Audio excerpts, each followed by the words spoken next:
Hello students, welcome to my channel commerce and economics classes.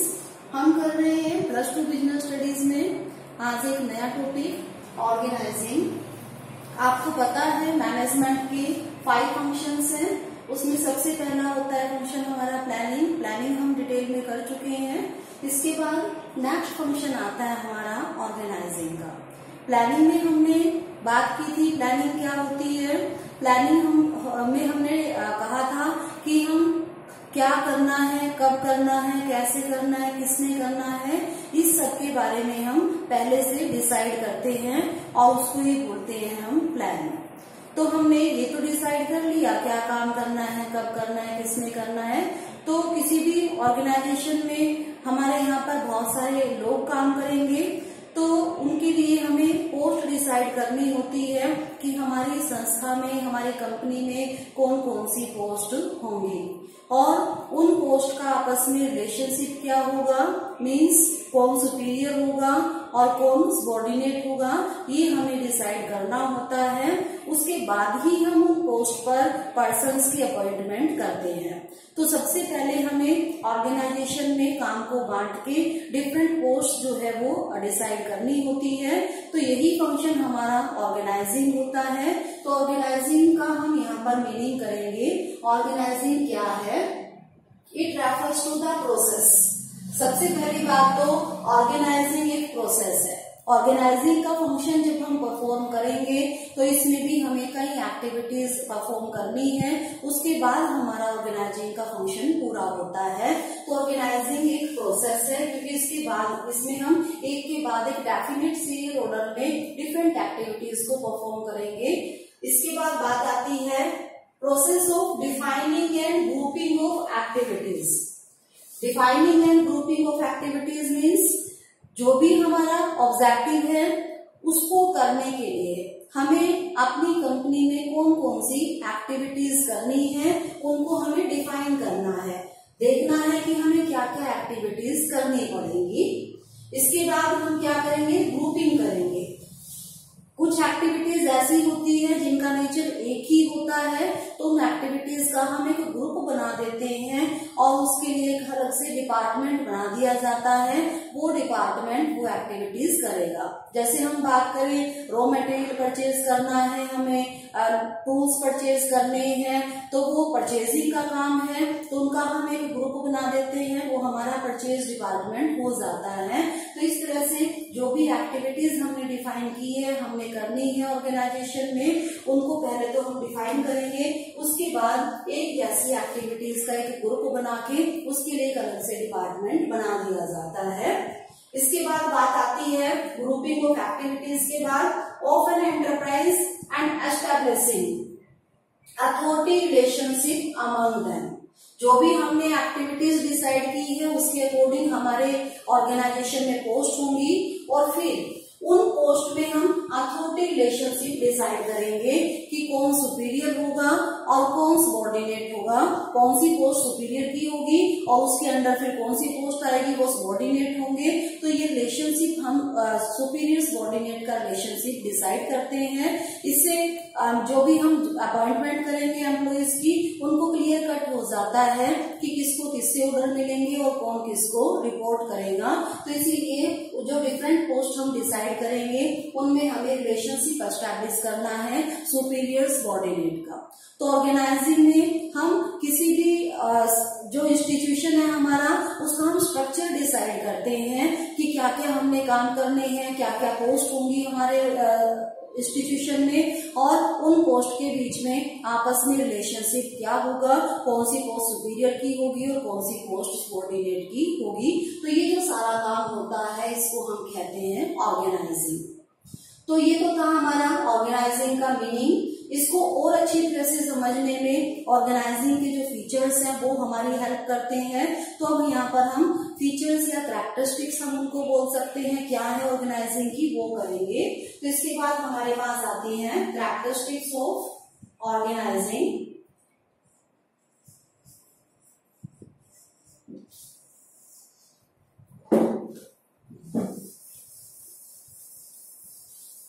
Characteristics of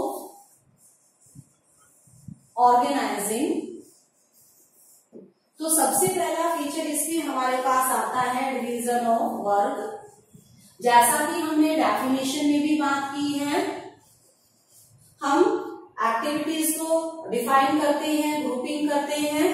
तो जो भी हमारा मेन ऑब्जेक्टिव है उसको करने के लिए हमें कौन कौन सी एक्टिविटीज करनी है, हम उनको छोटे छोटे पार्ट्स में, मेन जो हमारा काम है उसको हम छोटे छोटे पार्ट्स में डिवाइड कर देते हैं। क्योंकि ऑर्गेनाइजिंग में हमारे को जरूरत ही तभी पड़ती है ऑर्गेनाइजिंग की जब बहुत काम ज्यादा हो जाता है, एक अकेला पर्सन काम नहीं कर सकता, उसको और लोगों को लगाने की जरूरत पड़ती है, तभी हम ऑर्गेनाइजेशन स्ट्रक्चर डिसाइड करते हैं। तो इसके लिए हमें अपने काम को छोटे छोटे पार्ट्स में डिवाइड कर देना है और फिर हम बाद में हर एक काम जो है अलग अलग पर्सन को देते हैं।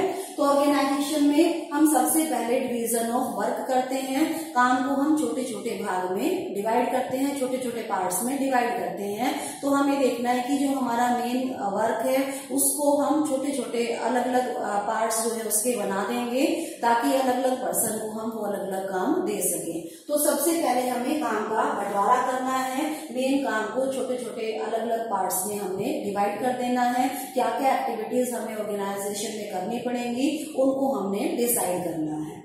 तो सेकंड फंक्शन फीचर इसमें आता है कोऑर्डिनेशन। अब हमने काम को बांट तो दिया अलग अलग पार्ट्स में, सब पर्सन जब हम अपॉइंट करेंगे उनका काम तो अलग अलग होगा, पोस्ट तो अलग अलग होगी, पर वो एक ही ऑर्गेनाइजेशन का हिस्सा है, एक ही इंस्टीट्यूशन का हिस्सा है। तो उन सबका कॉमन ऑब्जेक्टिव एक ही होता है और सबके काम जो है वो एक दूसरे के ऊपर डिपेंड करते हैं, इसीलिए उनमें कोऑर्डिनेशन होना जरूरी है। तो जो भी पोस्ट हम डिसाइड करेंगे उनमें हम कोऑर्डिनेशन डिसाइड करेंगे, हम काम का बंटवारा इस तरह से करेंगे कि एक का काम दूसरे के काम में रुकावट पैदा ना करे, पर डिपेंडेंट तो वो रहेंगे ही। जैसे हम बात करते हैं हमें कोई प्रोडक्शन करनी है किसी भी ऑर्गेनाइजेशन में, तो प्रोडक्शन डिपार्टमेंट का काम परचेजिंग डिपार्टमेंट के ऊपर डिपेंड करेगा, क्योंकि जब तक परचेजिंग डिपार्टमेंट अपना उनके लिए रॉ मटेरियल वगैरह परचेज नहीं करेंगे प्रोडक्शन डिपार्टमेंट प्रोडक्शन नहीं कर पाएगा।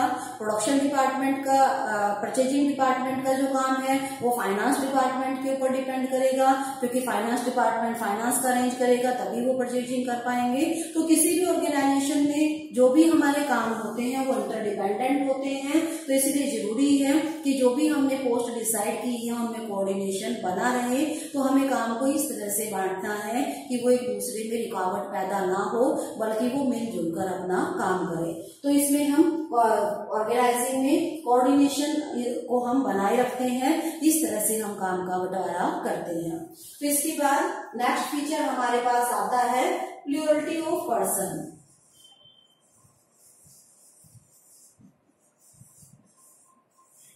अनेक व्यक्ति, ऑर्गेनाइजेशन की रिक्वायरमेंट ही हमें तभी पड़ती है जब एक से ज्यादा लोग हमारे ऑर्गेनाइजेशन में, हमारे इंस्टीट्यूशन में काम करते हैं। अगर एक अकेले आदमी ने काम करना है तो उसको काम बांटने की जरूरत ही नहीं है, फिर तो उसने सारा काम खुद ही करना है, वो कर लेगा। पर जब हमारी इंस्टीट्यूशन बहुत बड़ी हो जाती है तो ऐसे में एक अकेला आदमी सारा काम नहीं कर सकता, हमें जरूरत पड़ती है और लोगों को लगाने की। तो इसीलिए हमें काम का बंटवारा करना पड़ता है और हमें जो है अलग अलग पोस्ट अपने कंपनी में बनानी पड़ती है। तो किसी भी ऑर्गेनाइजेशन की जब हम बात करते हैं ऑर्गेनाइजिंग फंक्शन की, तो उसकी जरूरत हमें तभी पड़ती है जब हमारे पास अनेक लोग काम करेंगे, बहुत सारे लोग होते हैं, तभी हम इसमें काम का बंटवारा करके ऑर्गेनाइजेशन फंक्शन को परफॉर्म करते हैं। इसमें नेक्स्ट फीचर हमारे पास आता है कॉमन ऑब्जेक्टिव।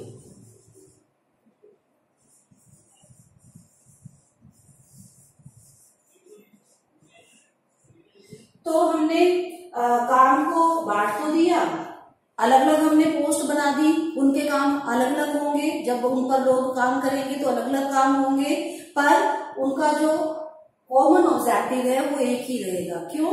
क्योंकि वो एक इंस्टीट्यूशन का हिस्सा है। जिस कंपनी में वो काम कर रहे हैं उनका मेन ऑब्जेक्टिव वही होगा जो कंपनी का ऑब्जेक्टिव उनका होता है। तो मेन ऑब्जेक्टिव सबका एक ही होता है। आगे उनके सेपरेट ऑब्जेक्टिव्स हो सकते हैं, डिफरेंट डिपार्टमेंट्स के अपने अपने ऑब्जेक्टिव हो सकते हैं, पर एक जो इंस्टीट्यूशन का कॉमन ऑब्जेक्टिव है उसी को अचीव करने के लिए ही वो सारे काम करते हैं। तो इसीलिए जो भी हम पोस्ट डिसाइड करेंगे उन सबका कॉमन ऑब्जेक्टिव एक ही होगा। तो इस तरह से हमें ऑर्गेनाइजेशन स्ट्रक्चर को डिसाइड करना होता है कि वो कॉमन ऑब्जेक्टिव को अचीव करने में हेल्पफुल हो सके। इसके बाद हमारी लास्ट फीचर आती है ऑर्गेनाइजेशन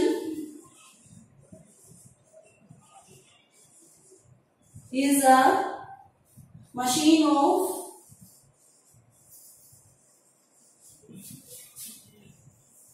मैनेजमेंट।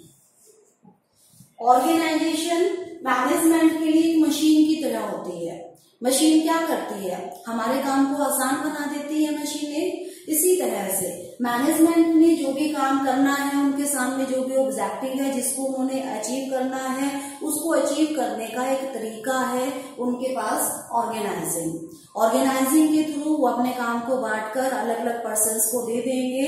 तो इस तरह से उनका काम आसान हो जाएगा, काम उनका अच्छी प्रकार से पूरा हो जाएगा। तो इसीलिए जो ऑर्गेनाइजिंग है वो मैनेजमेंट के लिए एक मशीन का काम करती है, उनके काम को आसान बना देती है, उनको अपना ऑब्जेक्टिव अचीव करने में आसानी हो जाती है। जब वो काम का बंटवारा कर देते हैं और अलग अलग पर्सन को काम देंगे वो, तो सभी पर्सन अपना काम अच्छी प्रकार से करेंगे, ऑर्गेनाइजेशन का ऑब्जेक्टिव आसानी से अचीव हो जाएगा। तो इस तरह से ऑर्गेनाइजिंग का फंक्शन एक मशीन का काम करता है जो मैनेजमेंट को ऑब्जेक्टिव अचीव करने में हेल्प करता है। तो ये तो थी हमारी फीचर्स ऑफ ऑर्गेनाइजिंग। अब बात करते हैं हम इम्पोर्टेंस की। और ऑर्गेनाइजेशन की इम्पोर्टेंस क्या है?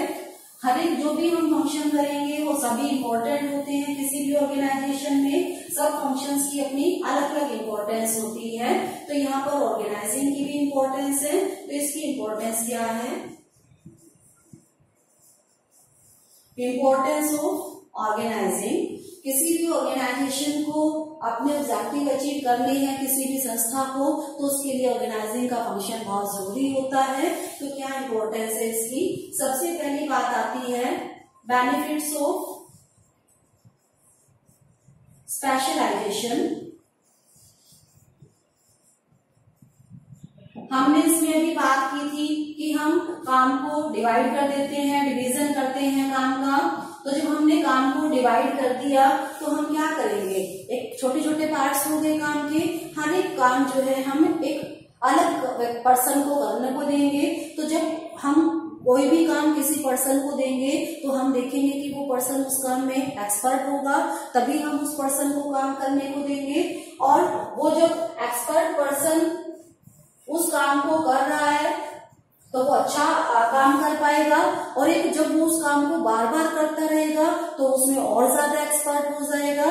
तो उसकी जो स्पेशलाइजेशन है, उस काम में जो उसको निपुणता मिली हुई है, स्पेशलाइजेशन का बेनिफिट ऑर्गेनाइजेशन को मिलेगा कि हर एक पर्सन जो है अपने काम को कम से कम कॉस्ट पर जो है मैक्सिमम आउटपुट वो देगा और उसका फायदा और किसी भी इंस्टीट्यूशन में मिलेगा। तो ऑर्गेनाइजेशन से हम काम का बंटवारा करके अलग अलग लोगों को देते हैं। वो अपने काम को करने में पहले से ही कुशल होंगे और जब वो एक काम को बार बार रेपिटेशन में करते रहेंगे तो उसमें वो ज्यादा एक्सपर्ट हो जाते हैं। उसका बेनिफिट मिलेगा कंपनी को, उससे कम कॉस्ट पर वो मैक्सिमम आउटपुट कर पाएंगे। तो ये फायदा होता है हमारा ऑर्गेनाइजिंग का। और बेनिफिट क्या है? तो सेकंड इसमें आता है क्लैरिटी ऑफ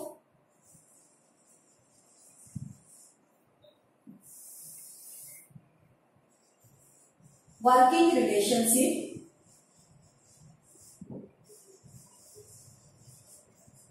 हमने अभी बात की थी कि ऑर्गेनाइजिंग फंक्शन में हम रिलेशनशिप डिसाइड करते हैं सुपीरियर सबऑर्डिनेट का।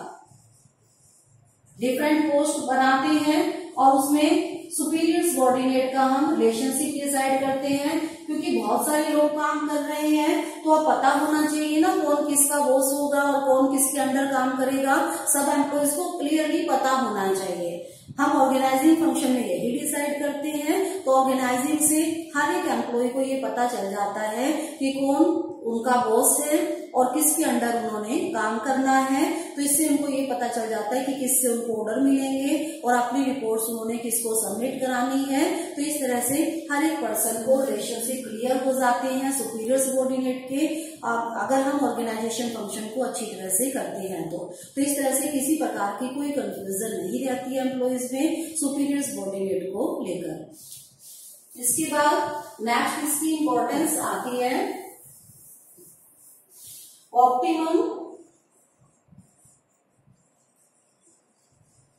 Utilisation of resources.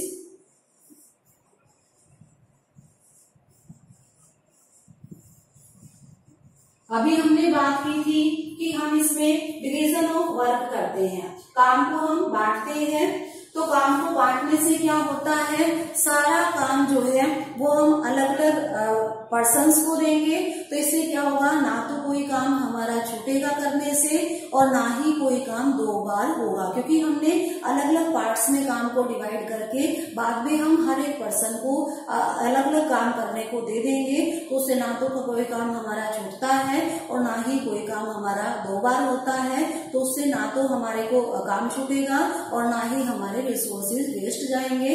तो पूरी तरह से फुल यूटिलाइजेशन होगा हमारा ह्यूमन पावर का भी और जो हमारे मटेरियल रिसोर्सेज हैं उनका भी फुल यूटिलाइजेशन हम कर पाएंगे। तो नेक्स्ट इसकी इंपॉर्टेंस हमारे पास आती है एडेप्टेशन टू चेंज।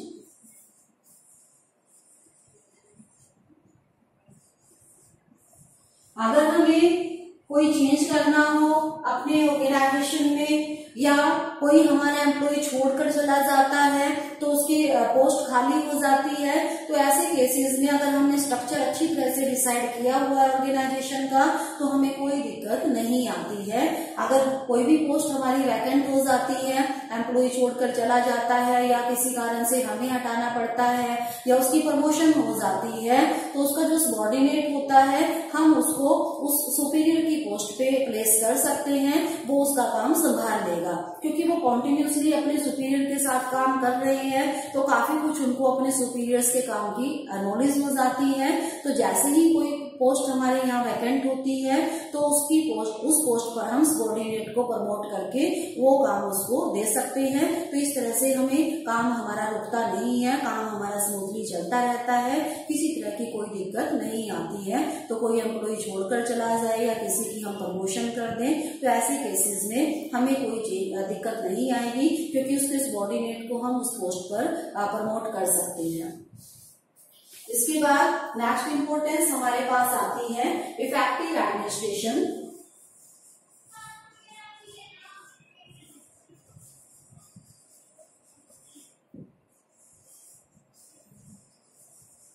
अगर हमने ऑर्गेनाइजेशन स्ट्रक्चर प्रॉपरली डिसाइड किया है, हमें पता है सुपीरियर सबऑर्डिनेट कौन होंगे और सबको हमने काम अलग अलग से बांट दिया है, तो हमें अपनी कंपनी को चलाना, उसको एडमिनिस्ट्रेशन करना इजी हो जाता है, क्योंकि हमने सबको अलग अलग काम दिया है। अगर कोई भी पर्सन अपना काम नहीं पूरा करेगा तो हमें पता चल जाएगा कि वो काम किसने करना था और उसको हम रिस्पॉन्सिबल ठहरा सकते हैं। तो इस तरह से कंट्रोल करना, एडमिनिस्ट्रेशन करना मैनेजमेंट के लिए इजी हो जाता है, क्योंकि अलग अलग काम अलग अलग पर्सन को दिया गया है, काम पूरा ना हो तो हम उसको इजीली रिस्पॉन्सिबल ठहरा सकते हैं।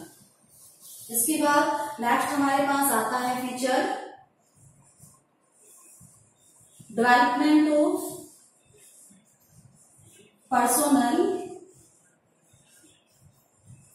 जो एम्प्लॉइज हैं हमारे, उनकी भी डेवलपमेंट होती है जब हम स्ट्रक्चर डिसाइड करते हैं। एक तो वो एक ही काम को बार बार करके एक्सपर्ट बन जाते हैं, इस तरह से डेवलपमेंट होती है। दूसरा, जब वो अपने सीनियर के अंडर काम करते हैं तो उसके साथ काम करते करते वो उसका भी काम सीख जाते हैं, और जब भी उनको ट्रेनिंग मिल जाती है एक तरह से और जब उनको मौका मिलता है तो वो अपने सुपीरियर का काम आसानी से संभाल सकते हैं। तो इस तरह से एम्प्लॉइज की डेवलपमेंट होती है, वो काम करना सीख जाते हैं और उनको प्रमोशन करने में आसानी रहती है। तो इस तरह से एम्प्लॉइज की डेवलपमेंट होती है। इसके बाद हमारे पास लास्ट फीचर आता है इंपॉर्टेंस एक्सपेंशन ऑन ग्रोथ, जो हमारी कंपनी है, इंस्टीट्यूशन है, उसको हमें एक्सपेंड करना हो, बढ़ाना हो, तो हमारे लिए बहुत इजी हो जाता है। क्योंकि अगर हमें अपने ऑर्गेनाइजेशन को एक्सपेंड करना है, हमें एक्सपर्ट लोगों की जरूरत होगी, तो जो हमारे एम्प्लॉयज हैं वो पहले से एक्सपर्ट हो चुके हैं अपने सुपीरियर्स के साथ काम करते हुए, तो उनको हम हायर पोस्ट पर अपॉइंट करके इजीली अपने बिजनेस को एक्सपेंड कर सकते हैं। हमारे जो एम्प्लॉयज हैं वो पूरी तरह से अपने काम में परफेक्ट हो जाते हैं, तो उनकी हेल्प से हम अपने ऑर्गेनाइजेशन को एक्सपेंड कर सकते हैं। तो इस तरह से ऑर्गेनाइजेशन को एक्सपेंड करना बहुत इजी हो जाता है। तो स्टूडेंट्स, आज हमने किया है ऑर्गेनाइजिंग का मीनिंग, उसके कैरेक्टरिस्टिक्स और उसकी इम्पोर्टेंस। इसके बाकी के टॉपिक्स हम अपने नेक्स्ट वीडियो में करेंगे। तो मेरे लेटेस्ट वीडियोस को देखते रहिए और मेरे चैनल को सब्सक्राइब जरूर कीजिएगा।